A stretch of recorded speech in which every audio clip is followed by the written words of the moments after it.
The forgotten architect the first time I left my family's compound. They gathered on the porch like a jury passed down through generations.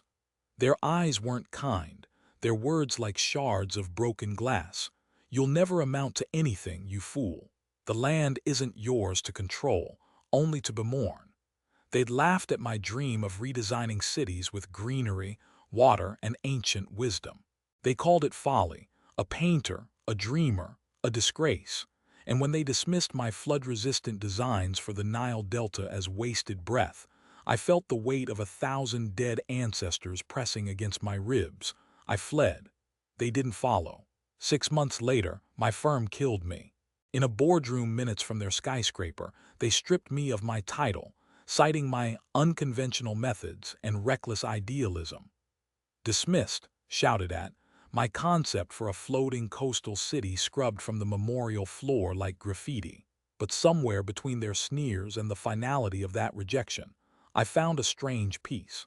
Peace isn't calmness, it's the fierce calm of a desert at dusk, where the sun bleeds gold into rock. That night I lit a candle with honey, my grandmother's recipe, and whispered to it, "I'll go deeper than you can imagine." The desert was bitter. Water was scarce. The ancient Egyptians had mastered its crooked song, but no one had listened in centuries. I spent 2 years in the Nubian sands, studying hieroglyphs carved into cracked earth, learning how they'd tangled canals with speed bumps of clay and stones. My fingers, raw from digging trenches, memorized the rhythm of roots breaking through rubble. The village elders who'd once mocked my theories watched me one afternoon as I resurrected a pharaonic system, looping stone basins like tears down a hill of dust. "You're mad," said Kemet, the eldest, sweat masking his curiosity. But he trailed off. "There's something in it." Madness, they'd called it. 5 years later, my designs graced the cover of National Sustainability Quarterly. The Equator Collective's Angkor Wat Revival, a city-state merging rice paddies with skyscrapers, where rainwater flowed like veins into micro-reservoirs, had won a Global Climate Resilience Award. I transformed the Atacama Desert into a tapestry of arid green vineyards, using Jain agricultural cycles.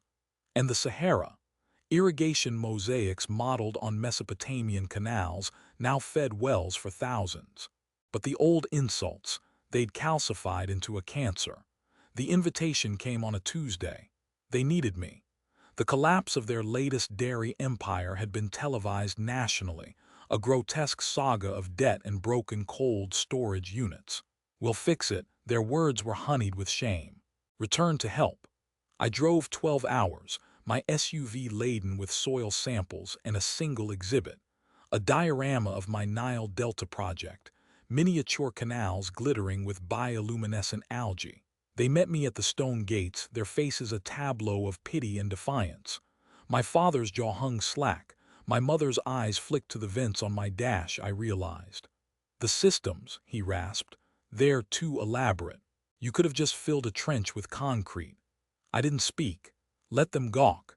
They followed me to the collective's hub, a repurposed monastery hugged by solar panels and a vine-choked courtyard. As I walked in, the air shifted. This wasn't a lecture, it was a monument. Walls lined with diagrams of ancient qanats, a mural of the Nile's annual flood, bottled into a glass and steel waterfall that irrigated the campus. 500 graduates in drought-stricken villages clustered around me. His projects, a journalist from Bloomberg claimed, have saved 2 million lives. Then I saw them.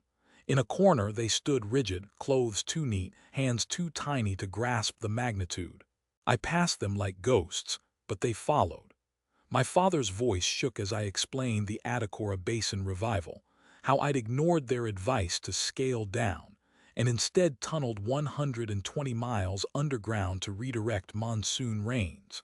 "You called this archaic," I said, tracing a finger over a digital map. "But what's archaic is profit over people. What's archaic is pretending we've outgrown the hydrological cycles God or nature wired into this planet." They didn't answer, couldn't. The catharsis wasn't in their faces, no sharp little Damocles smile, no throat-clearing admission.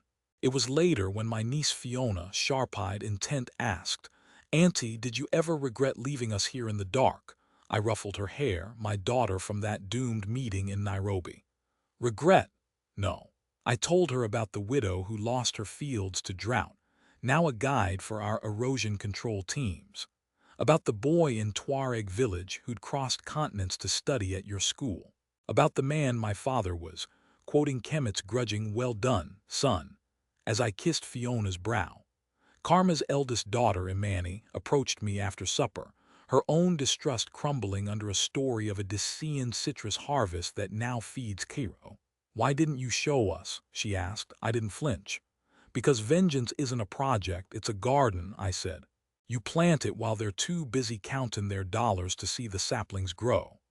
Outside, the borders of the collective's land shimmered gold in the twilight. Not rivers of water, but light.